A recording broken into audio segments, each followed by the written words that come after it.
सरदार पटेल वल्लभ भाई पटेल वह करके गए हैं, उनकी ख्याति कभी इस अग्नि में नहीं जल सकती है। कोई भी अग्नि उन्हें नहीं जला सकता। हम तो सिर्फ अपने लिए हुए। उन्होंने कहा था कि जो शख्स अपने पद से नहीं अपने काम से प्यार करता है वही सरदार वल्लभ भाई पटेल करता है। सरदार वल्लभ भाई पटेल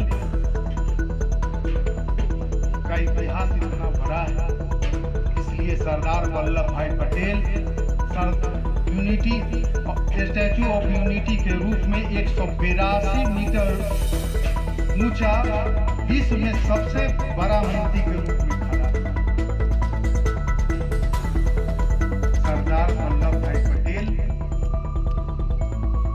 वो इतने ईमानदार 147 वर्षों तक अभी जीवित हैं, तभी न हम उनकी चर्चा करते हैं और चर्चा करते हैं उनके काम की, न कि उनके नाम की। चर्चा काम की होती है। आदमी जीवित काम से होता है, नाम से नहीं। काम से नाम होता है। तो वह आज भी जीवित है, कल भी जीवित रहेंगे। सरदार वल्लभ भाई पटेल सचमुच वह नेता थे। हमारे बीच में बहुत सारे नेता बैठे हुए हैं, लेकिन मैं समझता हूं कि उनमें नेतृत्व करने की क्षमता नहीं है।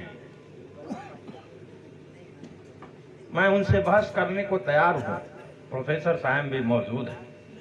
नेतृत्व तो इन्होंने किया, सरदार पटेल ने नेतृत्व किया, जिसकी चर्चा आज विश्व में है और सबसे ऊंचा है। विश्व में स्टैच्यू ऑफ यूनिटी से ऊंचा कोई ऊंचा वाला नहीं है। और उनको आप दूसरे दृष्टिकोण से देखते हैं, हे का दृष्टिकोण हो या महान होने का दृष्टिकोण हो, वो भी हम लोगों को जब हम नहीं पूछेंगे उनको तो वो भी तो हमें नहीं पूछेंगे ना। तो ये विसंगति जो है इसको दूर करने पर सर्वप्रथम काम अगर होगा, लोग कहता है कि गरीबों का उत्थान हो, गरीबों का उत्थान हो तो भारत का विकास होगा। तो आपके वर्ग में जो गरीब हैं, जो गिरे हुए हैं, उनका उत्थान कौन करेगा? अपने ही समाज के लोग करेंगे।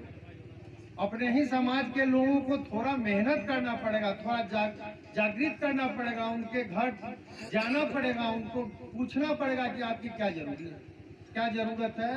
अभी नया एक ताजा तरीन घटना घटी है, हाजिरा गए थे। और कहने का मतलब है कि वैसी घटना अगर होती है तो आदमी में मैसेज होना चाहिए कि नहीं, हमारे लोग समाज का अगर कोई मान मर्यादा वर्धन कर रहा है तो हम उसके खिलाफ बोले। आपका समाज निश्चित रूप से वह ब्रॉडर सेंस में सारी बात को कहते हैं। उनका सोच बहुत ही ब्रॉडर है। वर्तमान राजनीति में जो हमारे राजनीतिज्ञ हैं, जो पॉलिटिक्स करते हैं,